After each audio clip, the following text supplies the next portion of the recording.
This episode, some of our Banking with Life clients discuss their exposure to the idea that they could control the banking function with the infinite banking concept and practical experience in becoming your own banker, as taught by my late friend and mentor, Nelson Nash. Now, these are unscripted and in their own words, so they may not use precise language, but they took time out of their busy lives and their full schedules to come and share with you. And I thought it was very powerful. They were very complimentary of us as a team, the Banking with Life team, and some of the team members, Jake, Julie, Service, and I do truly appreciate that. But those were also unsolicited. I really had fun with all of these individuals, and I think that you'll enjoy. Thank you for listening. One day I happened to see the infinite banking concept and becoming your own bank. After seeing that and listening to the F for about a week, not realizing what I've just heard, I was about to pay off next to my last bill, which was $5,180. I said, no, that would be a terrible thing to do right now. I went on and got with you guys, got set up, got my physical, got my policy, that funded my account, turned around and got my loan and then paid them off. I told Vic, I said, now that's the way the concept works, like recapturing the interest. And from then on, studying on how when Jake set my accounting thing up and how to get into it, then we can see exactly how it works. And it works just like Mr. Neathery said. We don't be afraid to fund the policy. And with the loan, I've already made a payment back on my loan because I refuse to steal the peas. Preach. Oh my gosh. Don't steal the peas. It'll affect your policy with only you to blame. And so and I've told my wife, anything that people say that wish to contradict that, I said, I refuse to let people prostitute my thinking for their own vainglory. That will not happen because I'm being schooled now. It sounds like you're a true believer. It's like, it's either caught, it ain't taught. This is caught, And that's right. And I caught it. Like you said, when you said it's caught rather than taught, it just hit me so hard without a lot of explanation. And I remember what you said, if you don't get the concept, then the details won't even matter. That's true. It's not like we meet all the time, but we try to schedule at least once a year to go over where we are and our game plan for the next year. Like, what did we do last year? Now what do we need to do next year? Right. And when Junior was getting ready to retire, I remember a couple years ago, maybe 3 years ago, we did that. We're like, okay, well, we got to do this and this in order to get to that point. And now that he is retired, we actually are taking that money and rolling it into a new policy so that we can keep it going. So it's just not sitting in a savings account. So just the planning. I mean, everybody that knows me knows I'm a planner, I'm a list person. So to have a plan in place, now granted the plan doesn't always go the way you want it to, but to have a plan to know that if I can put this much money in and I can do this, then I can buy my car and then I can basically use my money to pay for my car and it's free. I don't have any interest, so. Well, the experience looking back, what would you have done different, if anything? What would you do different knowing what you know now compared to, 2009 when you started buying policies? Would you do anything different? We would have started in 1986 or 84 when we got married. That's exactly what I just said. If there was anything, if we could rewind the clock and just start earlier. We would have started a long time ago. Although based on our situation, James, and where we were at, I don't think there's a whole lot we could have done different. Right. I mean, with our finances at the time and stuff. And I mean, that's why, I remember your advice on here's how I was once asked, how do you eat an elephant? Okay. And I can relate to that. It's one bite at a time. And that's kind of of what you gave us. Okay, what you do is you attack this one here. It's got the highest interest rate, or so that's where it all started. And just one by one, we Pac-Manned them up, and then one day they were all gone. And honestly, we used a cash out refinance on our home, and took that equity money to pay off a lot of that debt, and then start getting our PUAs going in our banking system, So. Yeah, and our house. I mean, back when we were both unemployed, we didn't know how we were going to keep our house. So it's kind of funny how our house actually helped us with our plan later on down the years, but we did everything we could to keep our house. So thank goodness we did, because otherwise we wouldn't be where we are now, for one thing. But but yeah, we did everything we could to keep that house, and it was like some months we were like, we don't know where the house payment's going to come from, but somehow we managed, and then we started getting other jobs, and then we were able to keep it. So it's kind of funny when you think about it. At one point, we're like, how are we going to keep the house? And then now, in 2015, we were able to use it to build help build our cash value more.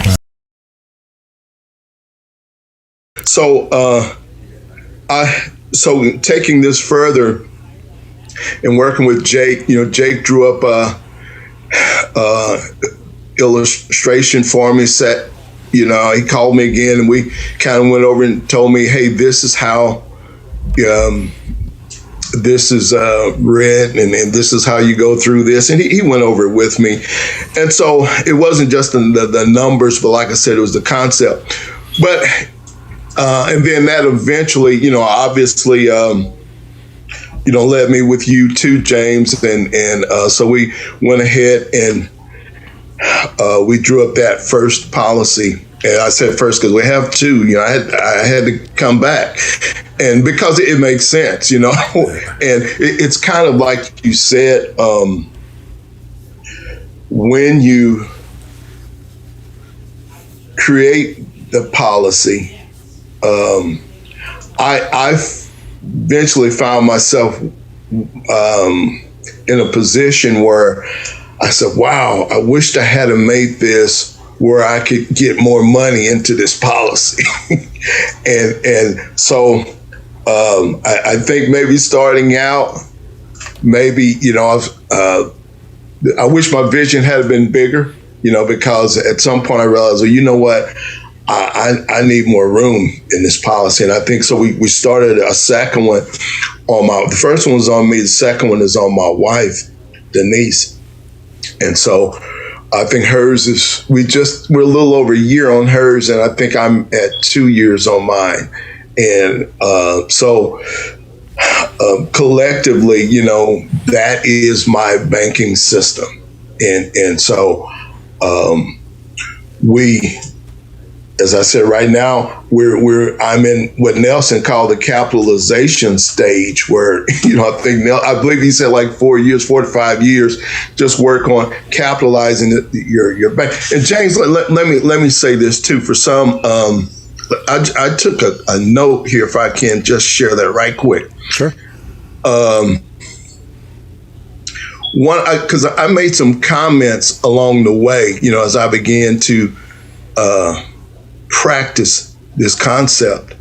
And one of the notes that I made here was, first of all, I'm as I said, I'm a Christian. I believe in the Word of God, and there is a scripture that comes to mind when I think IBC. First scripture that comes to mind, and I want to share it because to me it's very important. The scripture is found in 1 Thessalonians 5:21, and it simply says, "Prove all things, and then hold fast to that which is good." And so what I did, and what someone who's hearing my voice and seeing this podcast, and you're thinking about what we're talking about here, to me, that means vet this process. Sit down up front and vet it, man. you look at it every which way, and you vet the process. Take your time, get Nelson's book, read the book, reread the book, read it a third time. I don't know how many times I've read it through, because you get something every time you read it. Then I've got the second book. Miss Julie sent me the second book of Nelson's, and I've got some other books. Vet the process. Now, it's very important that you do that, James. I'm going to tell you why. Because you have got to get it in your mind and get it set firmly within you. Hey, this works. I see this vision. And you have to do that, because the next step, and this is Tyrone's own words, Tyroneology here, the next step you're going to have to do after you fully vet it is you're going to have to not be afraid to finance your bank, man. I think, James, you or maybe Nelson, something says, do not be afraid to pay a premium. If paying a premium, if that phrase sits uneasy with you or scares you, then don't be afraid to finance your bank, because that's what you're doing. So you vet this process, because once you do, you're gonna start paying that what helps you pay. Once you see the vision, then you do not have objections to financing your bank. You don't have an objection to paying the premium, because you see the vision. You know that, you see what's going to happen. You see where this thing is going. It's right on paper. It's right in your gut.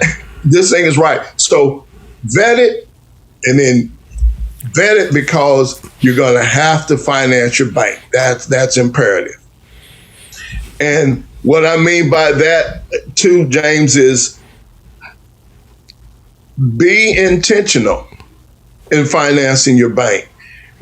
Look for cash flow. As I free up cash flows in my budget, and I pay something off, then I take that cash flow and I'll let it collect for a little while if it's so small, and then I'm going to send it to my bank. I'm going to capitalize my bank.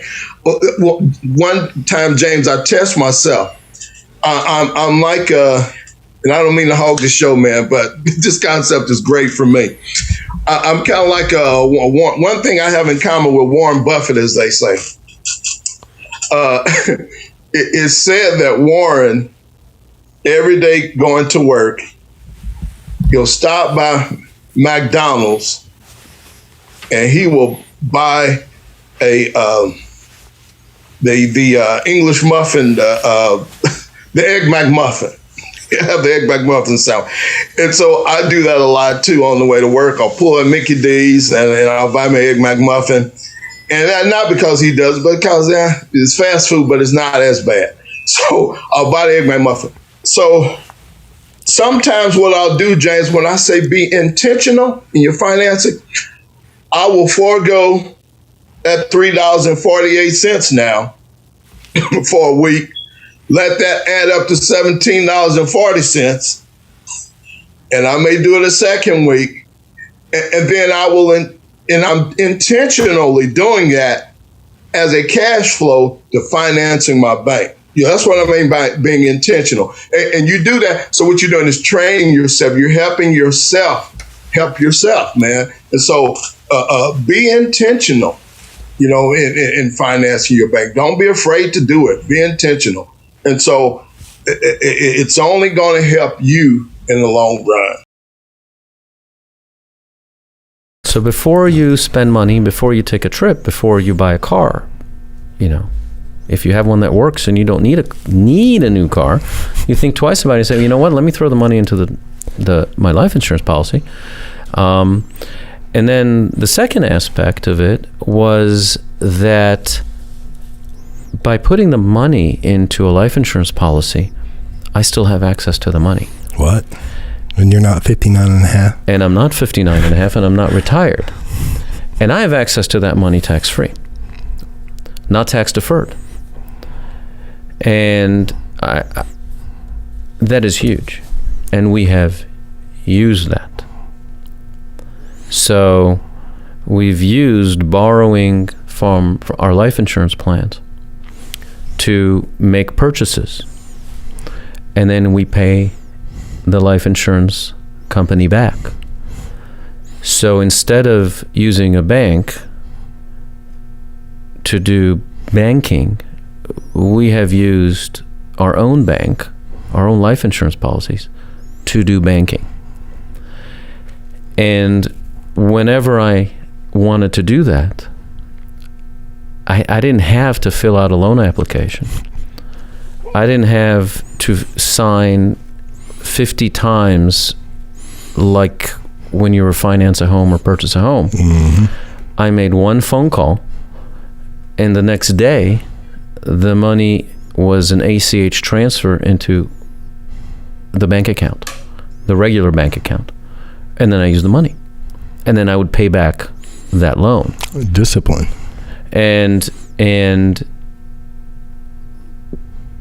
it is just absolutely amazing how these policies have performed with essentially no risk, to the point where this last year, what I did was I asked my life insurance agents to run pro formas on the various policies that we have. And I have policies with multiple insurance companies and with multiple agents. Diversification. And I literally asked them, run, if I start withdrawing money as loans and not pay them back, how much money can I start withdrawing on a regular basis at age 60, 65, 70? Give me those models. And then I know what, if I want X number of dollars per year to live on in retirement, it exactly tells me when I can retire and how much more money I have to accumulate in order to retire. And the beautiful thing about this is that none of this is reported because this is a private contract. The FDIC and the federal government doesn't know what I have, because they don't care. Unless you told them. and the reason they don't care is because they care about only what they can seize and tax. And since it's a private contract in a non-taxable environment, the federal government doesn't care about me. It cares about me, but it doesn't care about that aspect of me. No, they and my still family. want you producing because they still want their share of your production. Right, they're doing well. Yeah.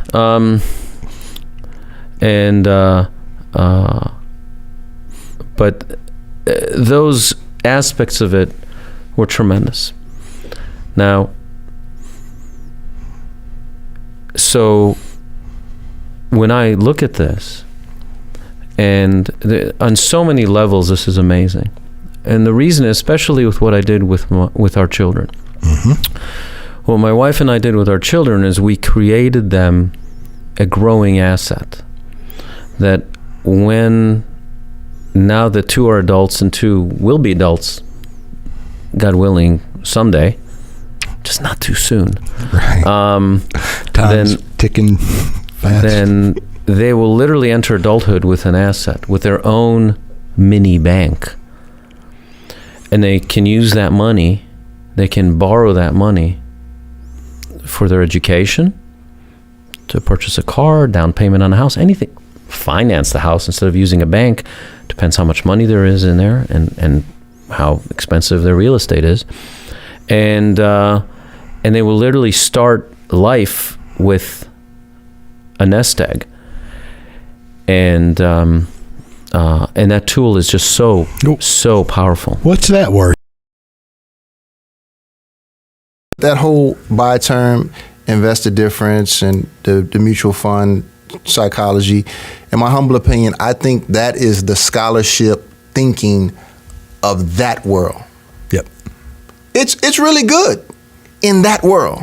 It's really good in that world. But when you go to good, better, best, the thing to do as it relates to storing money, banking, controlling your finance is to have it in a cash value policy where it's free from taxation. You have unlimited access. You're able to hedge against inflation. I mean, all the benefits is just a no-brainer. So the focus then right there comes off of the death benefit, right? The largest death benefit for the smallest premium term. Right. The focus immediately comes off of that. And then the focus is on access to capital. That's exactly what you're saying. And the whole world of academia, when it comes to life insurance, they have life insurance as a tool for a death benefit, and they cannot see past that. They jump smooth over the need that the All-American has for financing. And that's what Nelson discovered, or that's what Nelson emphasized, right? And then added scale to. And he said always that your need for banking, your need for finance is greater than your need for death benefit. So when the focus comes off the death benefit and it focuses on access to capital, oh my gosh, then your finances become at least, I want to say, a lot clearer, or at least more in focus. If I focus on the money that's leaving me, right, on the things that I'm going to purchase anyway, and if I want to lessen my dependency on the construct, I mean, it becomes very clear and very simple, you know, and really the further down this path we go, the clearer it becomes. You get to the point where I don't care what the interest rate is. I don't care what the dividend scale is. I don't care what the market is or isn't. It doesn't matter. I don't care. Why? Because he who has the gold makes the rules. So whenever you have access to a reasonable source of capital to fulfill your own banking requirements, what else matters in the financial world? You know, when I was growing up, and I grew up poor, okay, but I didn't know it. You know, I want to say I grew up poor, but I didn't know it. You know, I didn't go without. But when I was a young man, my dad would say, you know, James, when I was young, I had to go to the banker with my hat in my hand and ask permission. And then, you know, my dad graduated way too young. But before he graduated, this is probably 14 years ago that he did graduate. But he would say, James, the bankers come to me with their hat in their hand. And let me tell you what, when you get to experience that in your lifetime, and I'm sure you will, Muhammad, it's, oh my gosh, that feeling that you went through to get a loan after Katrina, this tells who you are and justify yourself. It's like, what? Right. Get out of my office. Right. Oh my gosh. What's the rate of return on that? Right. How much interest are you going to pay on that loan? Right. What's the dividend scale on that? Right. I mean, it changes, you know, your perspective. The message, if I could send to anyone that is considering, on the fence, studying, if you're not willing to understand that you exist inside a matrix of economic thought, if you're not humble enough to make that declaration, and then willing to step outside of that matrix, to look at the matrix and the available options, then it's a moot point. It's a moot point, because you are emphatically inside a matrix, not only a matrix that's hitting you externally, but giving you the lens to see it. Not only is it affecting you, but it's giving you the lens to see it. The conversation we had earlier, you know, our thought is the barometer of success in financial is interest rate. If I'm just an average person, if you're talking finance, you sit me at the table, the first thing I want to know is interest rate. Well, in the realm of wealth, interest rate has it has little, you know, it's a Jedi mind trick. And if you're not willing to come to that conclusion, you're just gonna be a pawn in a bigger game. You know, so you gotta be humble enough to realize that, to take this step and really benefit long term. If you're willing to investigate without prior preconceived conclusions, prejudice, yeah, right, unbiased, just investigate. It may be for you, and it may not be for you. Right. But with a legitimate, unbiased investigation, there's no telling what you can learn. Right. Oh my gosh, no telling. Yeah. I think they thought the world was flat at one time, right? They did. Scared to travel to the end, thinking they would fall off. I was setting out to prove that this thing was not as great as it claimed to be. And so going into that, at that time, there were not a lot of YouTube videos out there on this stuff other than your quote unquote talking heads that people see every day. I'm not going to mention any names, but hey, buy term, invest the rest. I know that that's a very common thing that I would come across. Life insurance is a scam, whole life. So there was a lot of stuff out there against it. It was easy to find that, but Sure. Yeah, I did put in the work. I put in a lot of work, and I think me and you talked for probably 8 to 10 months before I went ahead and got the policy, and it was just me doing my due diligence. I mean, it was. Man, I must have had more patience back then, Adam. I think you did, James, because you were great. You answered all my questions. There was no pressure there, and I appreciated that. But no, you're right. I did go to the seminars. I went to 2 of the seminars. I went to one in Fort Worth, went to the one in Alvarado when you guys first opened your new office up. And I'm not talking just, hey, I'm running down the road. I'm talking 5-6 hour trips. At the time I was living in Austin. The second time I was living in East Texas. So we're talking, commitment of let's go and hear what these people have to say, and learn. Once I felt that I did have something here and you guys were onto something, and I couldn't disprove what the claims were, I said, hey, I want to learn from the source. And I know you were right there with him, and I've enjoyed working with you guys and learning everything about the process. I want to tell this story from the perspective of, I don't want to get in the weeds, but I want people to understand what I've been able to do with this Sure. Banking with Life program. James, the first thing that I was able to do was buy a family car. All right. We had the policy for about 2 years, and at that point, we were able to pull enough money out. We financed our own loan. We bought a family car. We have since paid that off with interest. And so I said, man, this is working. That was our first test of let's put this into practice. Let's see if this thing can do what everybody preaches. And so we did that, and it was great. I said, hey, I recouped that interest. We've got a family car that's paid off a lot quicker than it would have been if I would have been at the bank.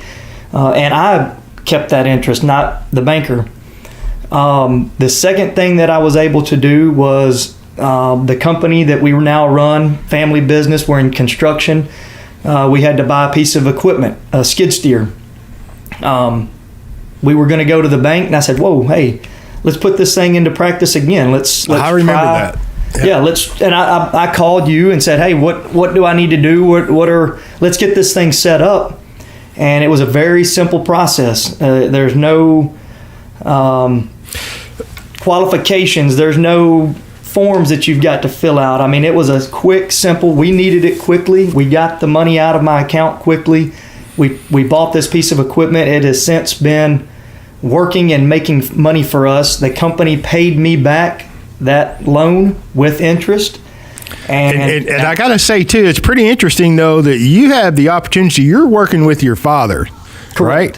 Correct. I mean, there's a whole story. We don't have to go into that, but just from my perspective from the outside looking in, I mean, there's a tremendous value in that. Your right. dad, I'm speaking not for you. I'm just from the outside speaking. I'll bet you brought new energy to the projects that he was involved with. I'll bet you that y'all are doing projects that he would not have done on his own. Correct. And I'll bet you've given him a whole new perspective and a new wind in his. Not that. I'm just saying. I'll bet you that's a fact. All right, as a father and a son. No, it is, James, and I think a lot of that has to do with the flexibility that we had to get this new equipment. he's always been the type that, son, you pay cash for something. Yeah. We don't have the cash right now. Let's make the work happen, and then we'll buy something. And I was more in line with, let's get this piece of equipment to where we can do this new work. And so it opened up a large opportunity for us to break into a sector of work that we had not done previous. I love and it. there was no, going to the bank, explaining to them what we were trying to do, and them wanting to look at 3 years of tax filings and all of this stuff that he dreads as a middle class worker that doesn't want to deal with the bank. He grew up with, you save your money and you pay cash for it. And he's not a debt person. He's not a loan person. It's, hey, son, let's just work hard and we'll pay cash for when we need it. And so this opened up an entirely new opportunity for us. And since then, the company has paid the equipment off. We've got a new piece of equipment that we run and we get new work with.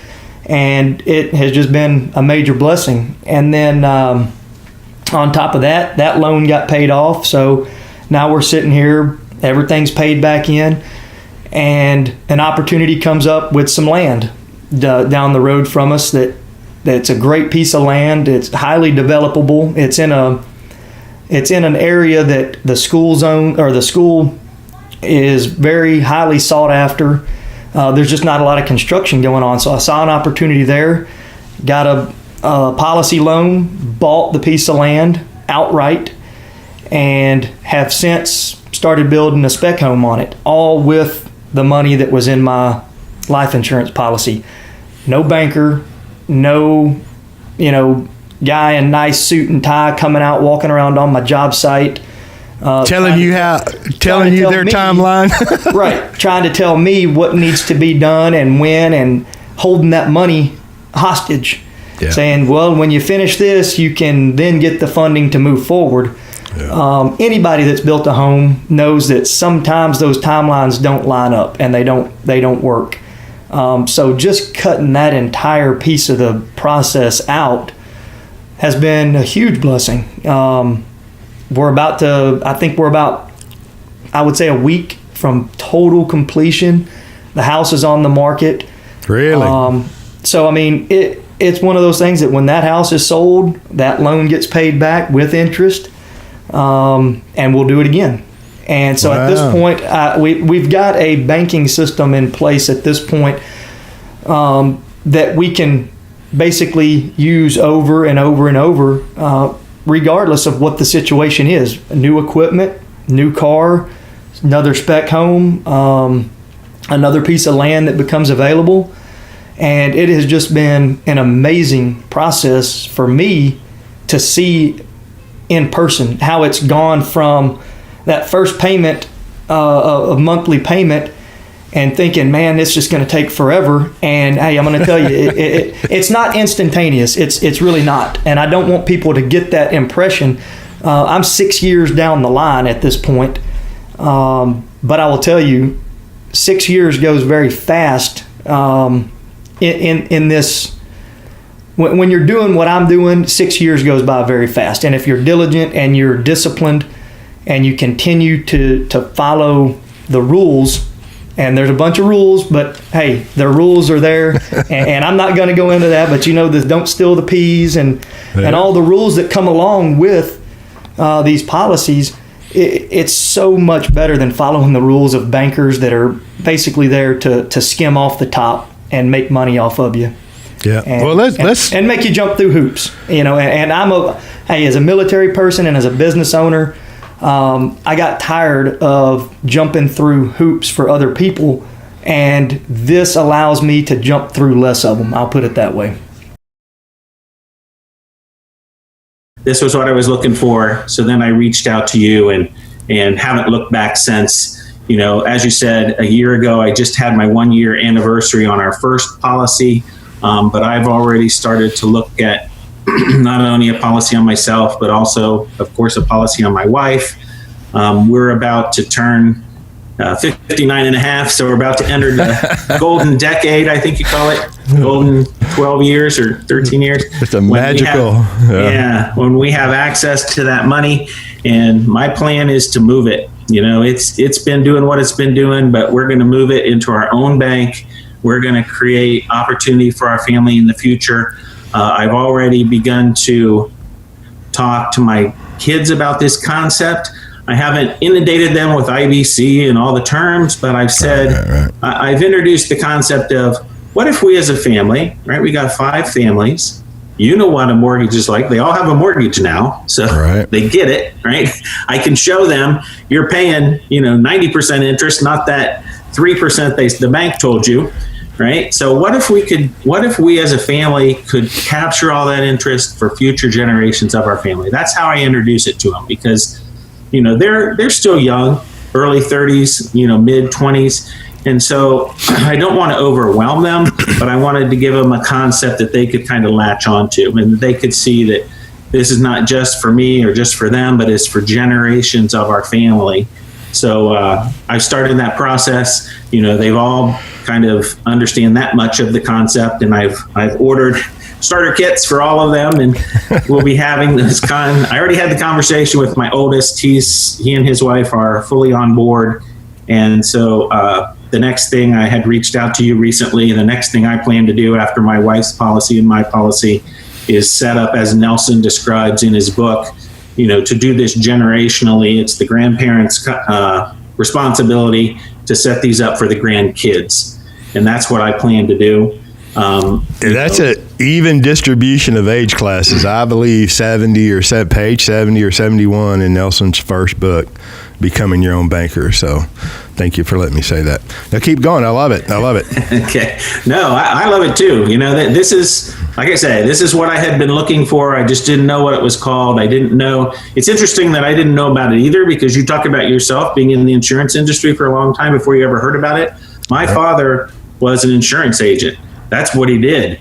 I had whole life policies way long ago. And so I understood cash value. I understood the difference between term and whole life. And I had experienced that, and I had seen the growth. And what I did, though, a while back, is when I decided how am I going to do college education, I had cashed in all those policies and decided that wasn't the way I was going to do it. Because I was ignorant, right? Well, did you have some encouragement from, and I don't want to throw anybody under the bus, but I bet you couldn't have spoken with one single financial guru who would have disagreed with you at that time. Yeah. I'm just saying. Yeah, you're probably right. I'm a person who tends to trust his own judgment over others. So to be honest, I didn't go looking for advice. That's what made sense to me. And so I moved in that direction. But when this came full circle and it came back to life insurance, perhaps I had a little bit of a benefit over some people in that I didn't necessarily have a negative impression of life insurance, right? Because I had that experience in the past. We were starting to make progress with getting some credit started with conventional banking. And then we started the aircraft rental business. It's called Freedom of Flight. And then it started all over again because we can't get credit on the old business, of course. And so I was so frustrated with trying to be responsible and start these businesses with my husband. He's my hero. Great guy. Yes. Aircraft mechanic. How many years? Oh, goodness. 35 years, 40 years. So these relationships with the bankers, or the non-relationship with the bankers, have been going on for some time? Yes. And so I just started searching the internet and YouTube, searching for a way to just get capital for businesses that were up and running. And then I came across Banking with Life, and I started researching because it started to make sense in so many different ways. I tend to be a person that has to get 5 uses out of something, just about anything. And I kept going round and round and learning and asking myself questions and researching what made sense. And, family's so important. And to be able to provide that security for my family in the event of my death. That's huge. But to also be able to accumulate cash value at the same time as a part of the same life insurance policy, amazing. And earned interest or a dividend is my understanding. I've only been doing this for, as we mentioned, a year in August. So I'm not claiming to understand all about how it works, but I understand that there's a dividend associated with the cash value, plus the death benefit for my family, plus being able to take the loans out that don't show on my credit report to run my businesses, plural, whichever business needs it, no matter how long it's been open. And every business needs capital. Yes. Every business. That's pretty cool. So keep going. I don't mean to interrupt you, but. And I'm beginning to understand, in my mind, conceptually, how cheap money is as a word. It's capital. And controlling the capital. I love that. And maintaining our vision and moving forward cross-generationally, to have all of that come together in whatever you want to call it, your own bank, life insurance, whole life insurance policy, conceptually, so far, I'm convinced that it's what's right for me and my family. How long, when you were searching for, some type of banking for businesses, how long did you, when you discovered or stumbled onto the idea of becoming your own banker, banking with Life, how long did you listen and kind of research and read about that before you made a decision to, I'm going to put this into action and actually, reach out and say, I want to buy a life insurance policy to become my own banker? An idea? I would think maybe a month of just casually listening to your podcast and others. That's pretty quick. 30 days? I became somewhat obsessed. And 30 long days. So maybe it was 2 to 2.5 months before I gave you a call, I would say. Okay. It's kind of hard. I don't know. I haven't looked back at that time frame. I just remember coming across your podcast and thinking, oh my goodness, this is it.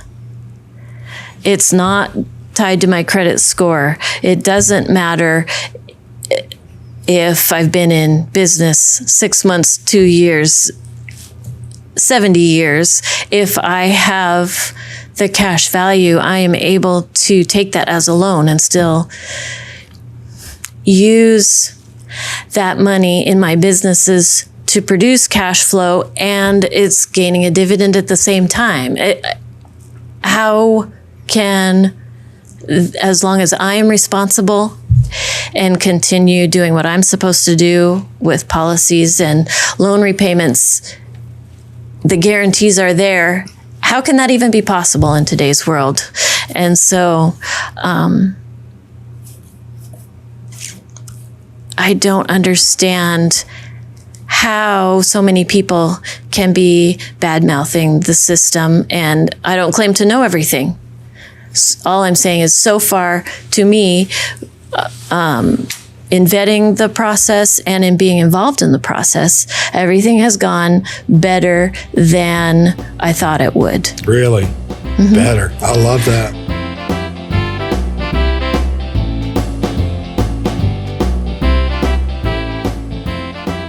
Thank you for joining us on the Banking with Life podcast. If you're watching on YouTube, make sure to like and subscribe and click on that little notification bell. Otherwise, join us on Apple Podcasts and Stitcher for weekly content.